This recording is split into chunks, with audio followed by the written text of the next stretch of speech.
মার্কিন president Donald Trump স্পষ্ট জানিয়ে দিয়েছেন, ইরানের সমৃদ্ধ ইউরেনিয়াম এবং হরমুজ প্রণালীর উপর নিয়ন্ত্রণ চায় ওয়াশিংটন। এর জবাবে তেহরানের অবস্থান এখন আগের চেয়েও কঠোর। ইরান আবারও যুদ্ধের জন্য তাদের সামরিক বাহিনীতে অস্ত্র বাড়াচ্ছে। ইরানের সামরিক কর্মকর্তাদের দাবি অনুযায়ী এই যুদ্ধের পরেও ইরান তাদের ড্রোন উৎপাদনের হার 10 গুণ বাড়িয়েছে এবং তাদের মিসাইল উৎপাদন ইতিমধ্যেই স্বাভাবিক করেছে।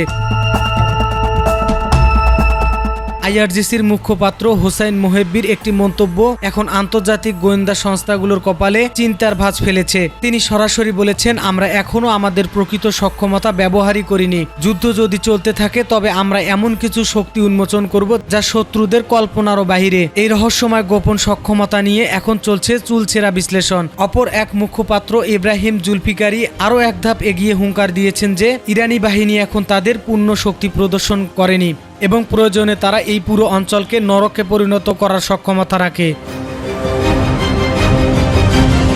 কিন্তু প্রশ্ন উঠেছে ইরানের শীর্ষ নেতৃত্বকে নিয়ে। সর্বোচ্চ নেতা মোস্তফা খামেনি বর্তমান পরিস্থিতিকে কেবল একটি বিরতি হিসেবে দেখছেন। তার সাফ কথায় এই যুদ্ধবিরতি মানে যুদ্ধ শেষ নয়। সম্প্রতি ইরানের বেশ কয়েকজন শীর্ষ সামরিক কর্মকর্তার হত্যাকাণ্ডের পর ধারণা করা হয়েছিল তেহরান হয়তো কিছুটা দমে যাবে, কিন্তু মোস্তফা খামেনি দাবি করেছেন এই ধরনের ক্ষতি ইরানের সশস্ত্র বাহিনীকে দুর্বল নয় বরং আরও প্রতিশোধপরায়ণ এবং দৃঢ় করে তুলেছে। আইআরজিসির দাবি, তাদের নেতৃত্বের ক্ষতি সত্ত্বেও মাঠ পর্যায়ে তাদের কমান্ডো চেইন এখনো আগের চেয়েও বেশি সক্রিয়।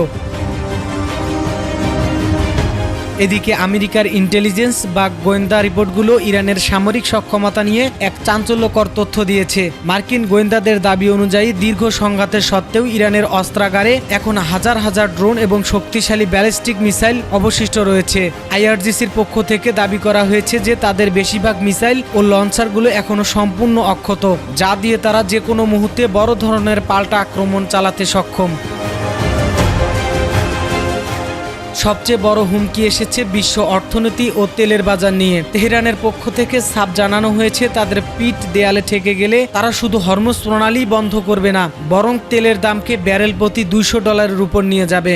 ব্যালিস্টিক মিসাইল এবং ড্রোনের পাশাপাশি হুতি এবং হিজবুল্লাহদের মতো প্রক্সি ফোর্সগুলোকে ব্যবহার করে একটি বহুমুখী ফ্রন্ট খোলার প্রস্তুতিও তারা সেরে রেখেছে।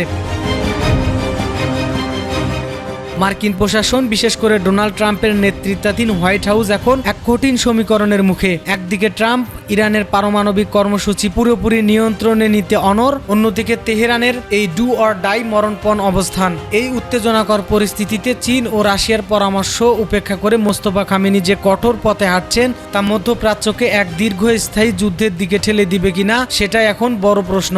বিশ্বের নজর এখন ইসলামাবাদ এবং তেহরানের পরবর্তী পদক্ষেপের দিকে। কূটনৈতিক টেবিলে যদি সমাধান না আসে তবে হরমুজ প্রণালীতে শুরু হওয়া এই দাবানল পুরো বিশ্বকে গ্রাস করতে পারে। ইরান কি তার গোপন অস্ত্র বের করে যুদ্ধের নতুন কোনো অধ্যায় শুরু করবে, নাকি শেষ মুহূর্তে কোনো চুক্তির মাধ্যমে এই মহাপ্রলয় এড়ানো সম্ভব হবে? পরবর্তী কয়েকদিনেই বলে দিবে মধ্যপ্রাচ্যের ভাগ্য কোন দিকে যাচ্ছে।